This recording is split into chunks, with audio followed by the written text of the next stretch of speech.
Playing career শেষ করে coach হিসেবে রোজারিও সেন্ট্রালের দায়িত্ব নিলেও পরের বছর আর্জেন্টিনার প্রথম সারির ক্লাব ইনদেপেন্দিয়েন্তের হেড কোচ হয়ে আলোচনায় আসেন কার্লোস তেভেজ। যদিও প্রথম মৌসুম ভালো কাটেনি তার। চলতি বছরের জন্য যখন জোর প্রস্তুতি নিচ্ছিলেন, হঠাৎই অসুস্থ হয়ে বেশ বড়সড় একটা ধাক্কা খেলেন সাবেক আর্জেন্টাইন ফরোয়ার্ড। আর্জেন্টিনার সংবাদ মাধ্যম থেকে জানা যায়, স্থানীয় সময় মঙ্গলবার বুকে ব্যথা অনুভব করেন কার্লোস তেভেজ। দ্রুত তাকে রাজধানীর বুয়েনোস এইরেসের একটি হাসপাতালে নেওয়া হয়। ডাক্তারের ছুরি কাঁচির নিচে যেতে না হলেও সেখানে তার বেশ কিছু পরীক্ষা নিরীক্ষা করা হয়।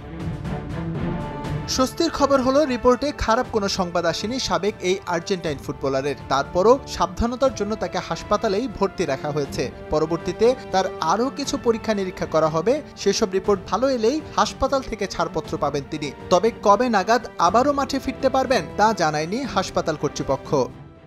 তেভেজের জরুরি সব ধরনের পরীক্ষা নিরীক্ষা করা হয়েছে। তার মেডিকেল টেস্টের সব রিপোর্ট সন্তোষজনক। তারপরও সতর্কতার জন্য তেভেজকে কিছু সময় হাসপাতালে রাখা হবে। 2015 সালে আর্জেন্টিনার জার্সি খুলে রাখেন কার্লোস তেভেজ। তবে ক্লাব ফুটবলে নিয়মিত খেলে গেছেন তিনি। প্লেইং ক্যারিয়ারের শেষ সময় ফিরে যান শৈশবের ক্লাব বোকা জুনিয়র্সে। সেখানেই ফুটবলার ক্যারিয়ারের ইতি টেনে কোচিং শুরু করেন রোজারিও সেন্ট্রালে। পরের বছর দায়িত্ব নেন আর্জেন্টিনার শীর্ষ 5 ক্লাবের একটি ইনদেপেন্দিয়েন্তে।